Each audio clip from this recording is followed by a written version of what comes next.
Welcome to the Shoot the Mood podcast brought to you by Revenue Rocket. Revenue Rocket is the world's premier M&A advisory to tech-enabled services firms worldwide. My name's Matt Lockhart.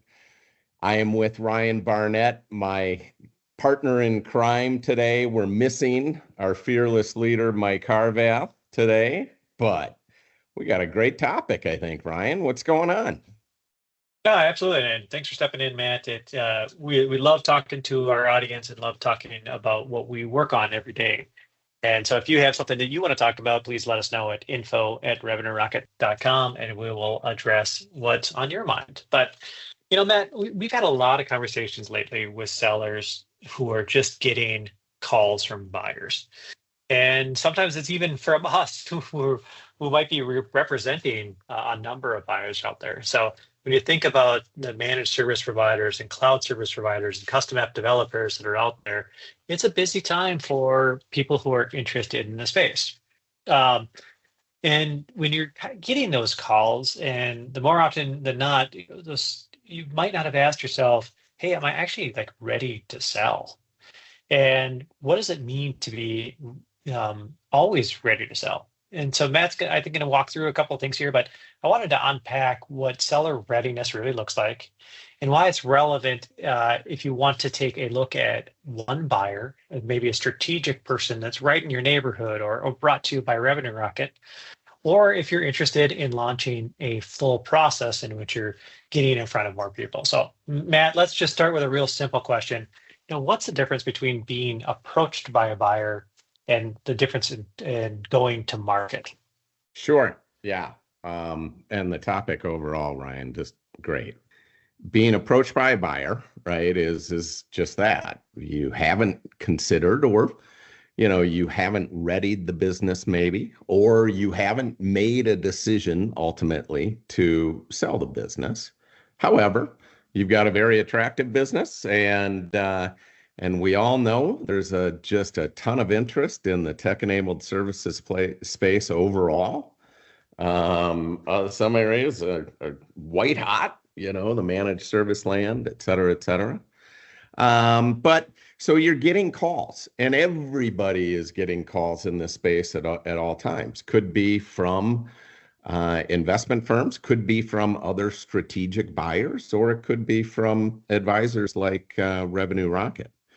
And you're going to be offered opportunities to, look at selling the business to, one of those parties. And can be a great opportunity. We see it all the time.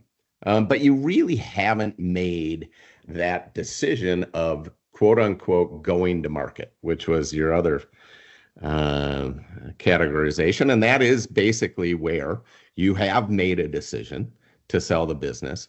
You have engaged with an M&A advisor or an investment bank to bring your firm to the marketplace, to look at a wide range of potential buyers, and then select one of those and execute a transaction to sell the business.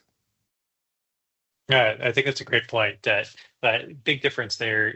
You may be getting calls from suitors and the option to take that, or you might be deliberately taking the approach. And when you deliberately take the approach, there's some marketing, packaging, support typically of other people there, and also just bringing many parties to the party.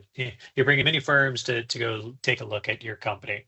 And so I think that's the biggest differentiation. If you want a lot of people looking at your deal, that's typically what we'd call going to market compared to just being approached by a buyer. So Matt, if I was to back up a tiny bit, when someone gets that inbound call, and again, it could be straight from us, what do you think a seller should ask themselves before answering and digging in on that call and responding to an inbound inquiry? Sure, absolutely, Ryan. I think that the first place, and we've had this discussion before, and it's just this old simple little axiom, three-step process to really think about at the beginning of whether or not it's realistic to be selling a business.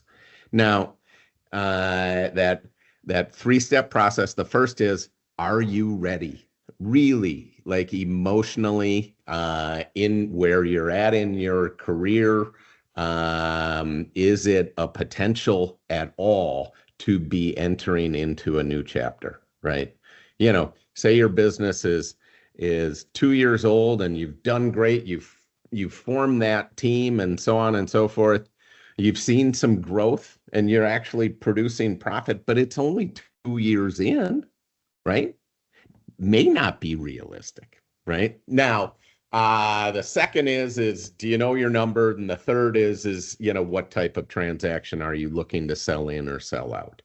But that first question, I think, is really what's most important to even entertain a discussion, a serious discussion. Now, a separate caveat, and we've talked about this before as well, is it's always good to educate yourself and have relationships, right?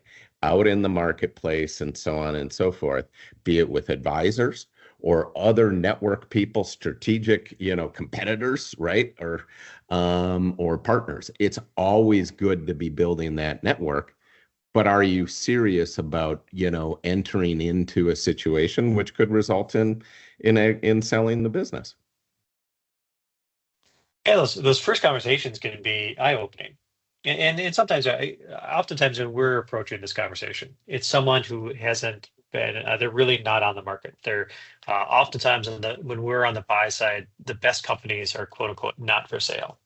And it's not necessarily on the radar today. So we spend a lot of time educating why you might want to consider a process, or why merging together makes sense, or why a strategic acquisition can help bolster and help both companies. And so I think there's a lot to what you're saying, Matt. You have to be in a position where you are willing to accept and just listen a bit and see what are the potentials that are out there. If you're an MSP today, you're getting calls today. You're getting calls tomorrow, and you're getting calls all week. And so sometimes it's a matter of, maybe I should listen to the people that are calling into me just a little bit more. And I think that's important to think. Yeah, I agree with you, Ryan. And as a matter of fact, especially in those busy areas, we hear from a lot of people, I get a million calls, right? And they're probably right. And so you can't take all of them likely, but don't not putting yourself out there and listening to those that come to you with credibility, right? And a real opportunity. Right.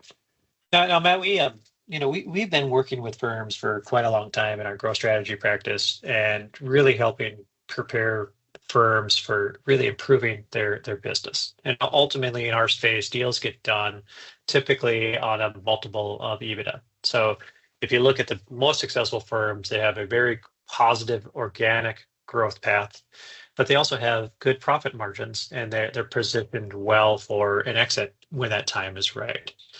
And so, recently we just put together some really nice detailed readiness plans for some fast growing firms.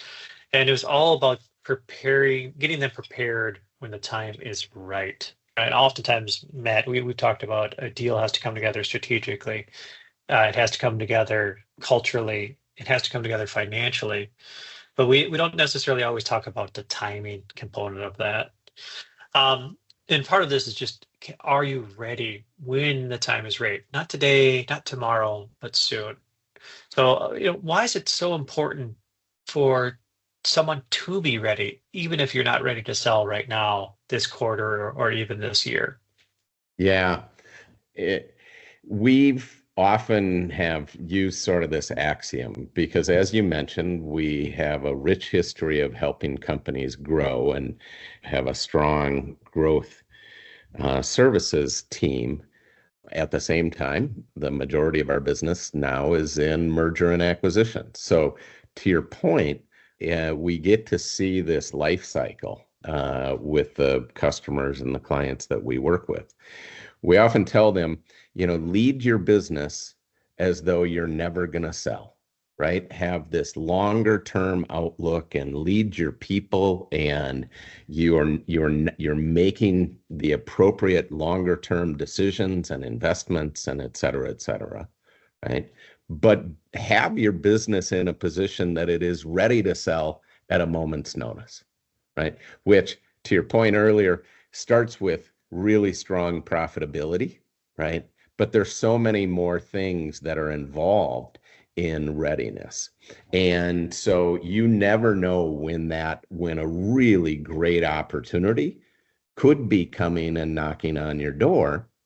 And at the same time, readiness is really about being in the top quartile against your peers in a variety of areas. Profitability we've talked about and is a key one, but there are certainly other areas where it's critical to be ready. And ready means that you've done a great job of combination optimizing and leading the business. And man, if we get into that a little bit and we start to get a little bit more tactical and we're thinking through our world, when we think about getting a company ready, we do have to take a step back and look at the company's vision overall. So it really helps to get leadership in alignment on where you're going and the firm that you want to be. So we spend a lot of time in that alignment leadership. We're all singing from the same hymnal, we're all rolling in the right direction. Once we get people doing that, we typically guide them through getting their offerings to make those are right, and making sure that they're packaged up right, that you're selling to the right people. We help really optimize sales efforts and marketing efforts to be around those offerings. And so I think it's important when you're starting to think about are you ready? Are you looking at the business holistically, and can you find where is the growth opportunities that you have, and do you have the team in place that can get through a transaction? So I think there's a lot that can help on that readiness phase. Matt, you've been about a lot of these things. Are there specific things that people should start to look at on, quote unquote, to tighten the ship? Any favorites like project profitability or increasing revenue or contract standardization? What are some other things that we start to look for in that process? Sure. Well, again, and not to go back but it is absolutely critical. There's a lot of factors, right, that play into profitability. Profitability is like the final score, right, on the basketball court or the hockey rink or whatever it else may be. But think of all of the other activities that go into that final score. Your pricing model, right, and sort of your pricing model as it compares to the competition and or expectations of the marketplace. Layered behind that is your overall sales and go-to-marketing model, right? And how does that execution work on a super efficient, right? And one that delivers results, right? To your point, you can be looking at your product and service offering, right? And how does that match to the peers? How does that match to the needs within the marketplace? How has that evolved and matured? What is the consistency of that offering completion and et cetera, et cetera? You're looking at your leadership aspects and the routines that you have as leaders which really has an impact on culture, but then your operational efficiency. And do you have the measures in place? Do you have the quote unquote KPIs, right, in place to be able to measure the effectiveness within your business? So, tightening the ship is usually not just one bolt, right, that you're tightening down, but it's a variety of bolts, which is, to your point, the work that we do in our growth strategy work, but it parallels to the work that we do in readiness. And when we use the word readiness, Ryan, You and I didn't talk about this beforehand, but readiness can be a multi-year process, really, where you see an opportunity to do things that are going to have a distinct impact and value on your business.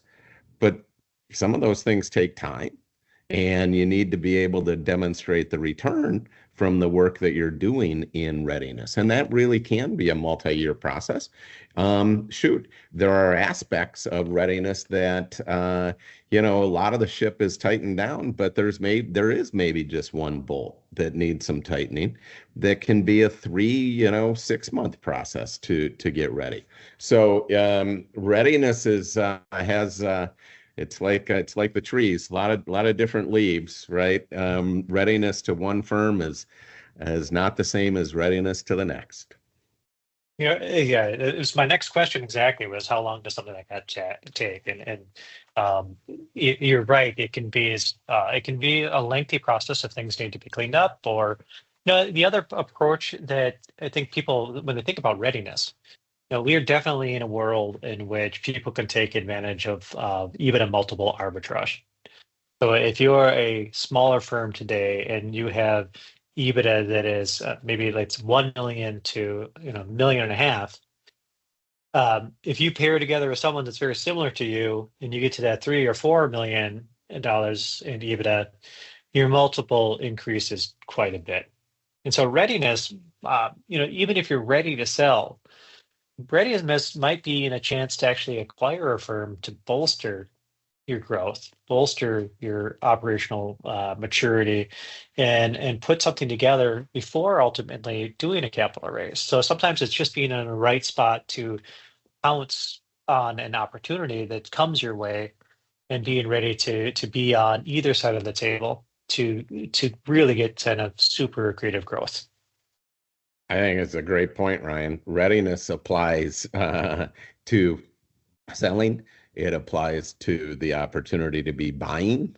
And it applies to the ability to think in a bit of a longer term perspective of, what do I want for my business? And if an eventual, and I had 5 of these discussions this week, where there are individuals who they see a path to partnering with a financial buyer, with a capital partner, but they know that they're not there today, but they want to get ready, right? Now, a lot of those same readiness things that we talked about before can apply bidirectionally, but to your point, readiness has a number of different facets.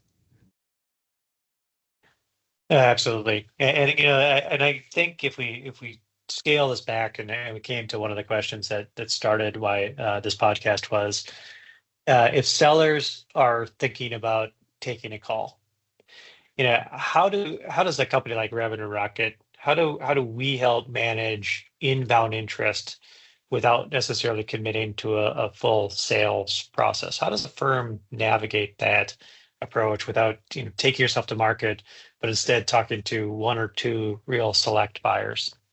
Sure. I think a couple of things and it's reiteration of what you just talked about around the different fits, right? You've got your cultural fit, your strategic fit, and your financial fit. And people, tend to look at one of those things oftentimes, more than the others. So, sometimes it's the financial, sometimes it is the cultural, right? But all three are absolutely critical. And so one of the things that we do with our clients or people that have been past clients or people that will be future clients is talk about those aspects and what is important and what is differentiated, what's sort of critical in that vein. And it also harkens back to sort of that 3-step process, right? Is if it's even, if it's a potential possibility and you're thinking strategically and you've created that readiness, then, what do you want personally? Do you want to sell in and become, be part of something bigger? Do you want to find a capital partner and become a quote unquote platform to then be able to grow through additional acquisitions and additional improvements, with a capital partner?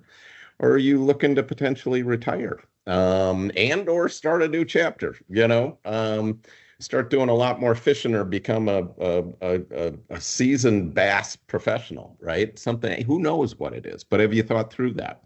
Have you thought through, what the number is? Is it today? Is it in the future? How do you get to that? Is it realistic, et cetera, et cetera? And then based upon, what you want, what lines up with that? That's the work that we do with all of our clients. And we do it on a continual basis because it changes over time. But thinking through those things, and that is really part of being ready. That's an important part of being ready for a conversation, is to think through. And it really is at its base layer, sort of a combination of your personal goals as well as what is the best strategy for the business. Yeah. So if you get a point, Matt, where sellers, they're not quite ready to go to the market and they don't want to run a full process, but they're not necessarily ignoring the calls like ours when we're on the buy side. We talk to clients in this middle zone, and I mean, how do you keep someone when you go through this process? It can feel like a distraction. What things can you do on what I would call maybe a passive sell side or even a passive buy side opportunity to help keep options open without the distraction of running a process or being distracted by something that could be so life changing? Sure. Yeah. Couple of key factors, and I'm sure I'll miss them and you'll feel them, but that financial readiness piece is really pretty critical, right? It is, and we talk about, the clean books, right? Do you have a good, well-run financial capability to produce your financials on a repeatable basis as quickly and efficiently, and obviously the numbers are right. And then based upon your strong leadership, you are in a good core, you're in that top quartile, right, within your numbers. And so that financial piece and having that clean, well, that's just great operational management of the business overall. But it sometimes is missed, right? And or sometimes it has opportunities for improvement. And then I think that, your ability to, and again, strong leadership and operational practice, have your strategy, right, and your operational capabilities documented, right, to an appropriate point that you can show a buyer, or shoot, could be show a seller, could be show an investor, without a great deal of effort, the proof in the pudding that comes through the numbers, as well as a view into your operational management, methods and how that comes through. Those are some of the first two key things that, again, people should have in place. Oftentimes, there's opportunities for improvement in both of those areas that can sort of ready yourself if you're in that middle ground. Right, right. And then ultimately, like, let's say you are ready and you've got revenue and profit to a point where it's successful. You've got a management team that has been built up to be able to leverage support. You've cleaned up your contracts so they've got assignability clauses. You cleaned up your chart of accounts to be more aligned with industry standards, and you're ready to speak to a buyer. I mean, you may not have a detailed financial packet, or you may not be ready packaged like a sell side deal, but let's say your business is running well and you're doing and you're actually approached by a serious buyer. You know, I guess I'm really curious when you're in that path, when do you take a step back and say, okay, let's explore the interest here? Or when do I just go back and say, I need some help here, or I need an advisor, or maybe I need a process? And is there any decisioning or any pieces of advice that you might be able to give to help someone work through that decision of, do I take just this one call? And it could be life changing and it could be generational wealth producing, or do I take a step back and try to um, get some help, get some representation, and I just need I need many more buyers at the table.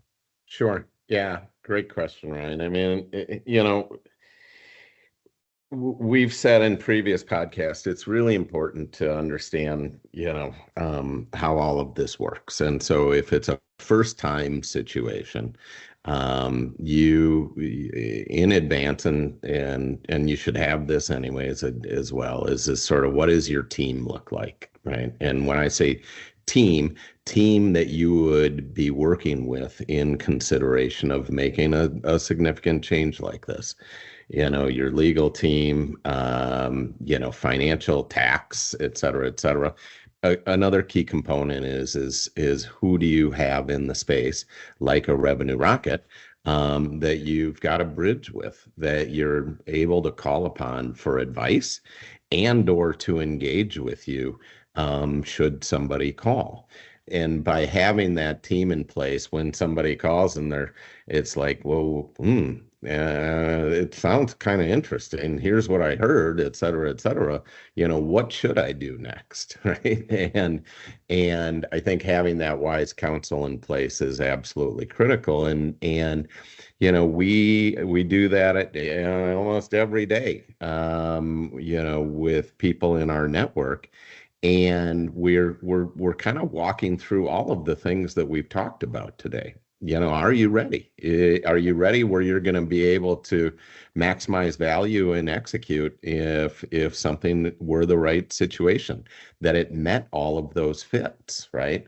I think that, because we do this and see this every day, we're also able to help sort of validate the reality of what somebody is saying when they're calling, right? Which is a consideration of thinking about, do you take one call, or do you take a few calls, or if it's time, and it's time for many, to think about a new chapter, then do you make that consideration of going to market?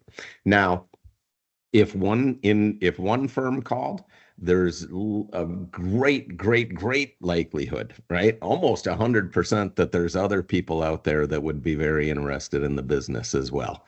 And so know that, if it's a first time and you got a call, there's more opportunities, right, to think about. Now, that's not to say that first call couldn't be the very best situation. We see that all the time, because that's the work that we do in our buy side work, is we do a lot of front hand work to identify those right potential fits, right?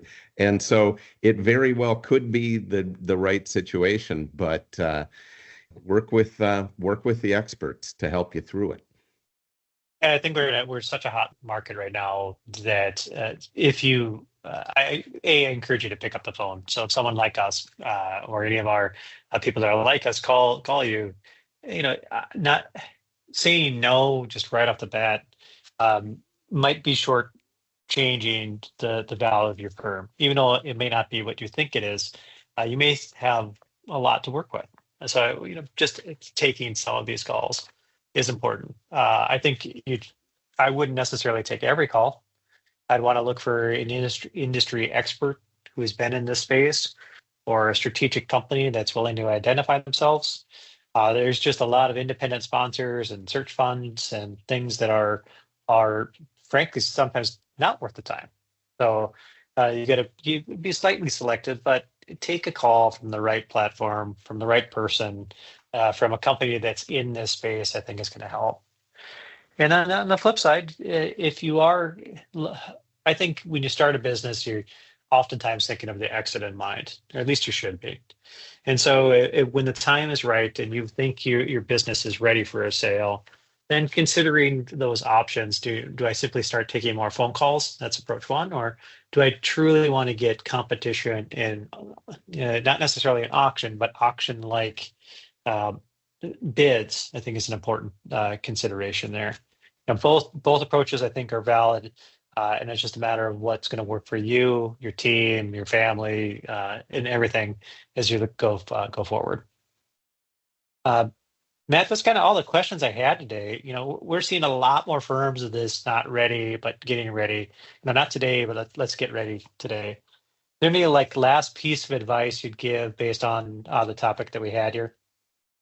Um, have the conversation internally about being ready, with your team. And yeah, I've lived through the situation, Ryan, where, my prior firm took a call and we explored and we really, really strongly considered. And ultimately, it wasn't the right time. But boy, did we learn a lot through that process. Now, I think that all of us probably wish that we would have listened to this podcast before that first situation, because I'm not sure that we were ready ourselves. And then ultimately, 3 years later, we were awfully ready and executed on a transaction. So, having lived through it, I think that it's just an absolutely critical discussion. And so start, with your team internally. And if there's opportunities, right? These are the same strategic operational opportunities, then, work with an expert. Work with an expert in your space to identify the plan to be more ready than you are today. And all of those things are just really good, strong practices that are going to improve the business. Yeah, yeah. One thing I'd add to that, Matt, is that if you are getting ready for a sale, it, uh, it may take time for the financials to prove out. And I'll give a very specific example. If you have, um, let's say that you have been running a lifestyle business and you decide in a month, I'm going to tune this thing up for sale. The buyers are going to see into that quickly. And so it does take some thoughtful process that you may be planting seeds today for something you're doing 2 or 3 years from now.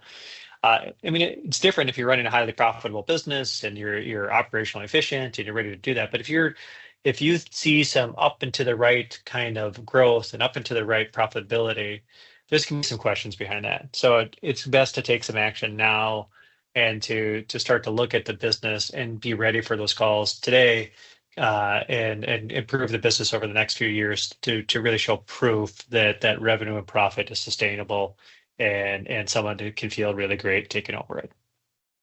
So Well, I think we're kicking off 3 engagements that kind of mirror that situation exactly, Ryan. So yeah, to your point, I think that they, because of the attractiveness of the space that we're in and have been in for 25 years, people are recognizing that there is a lot of opportunity, but they got to sharpen the business and improve the business. yeah, absolutely great. Well, thanks, Matt. I'll turn it over to you for any last thoughts, but I appreciate you being on the podcast today. And again, any listeners that are out there, please let us know any topics you would like to talk about in the world of tech services and mergers and acquisition. Well, thank you, Ryan. Always good to be doing this with you. You're the best in the business and making this happen. So it's fun. And as Ryan mentioned, if there's any other, topics that you'd like to hear, and please let us know and get in touch with us at info@revenuerocket.com. With that, as our fearless leader would say, we'll tie a ribbon on it for today's Shoot the Moon podcast. Thanks for joining, and come back next week. Take care.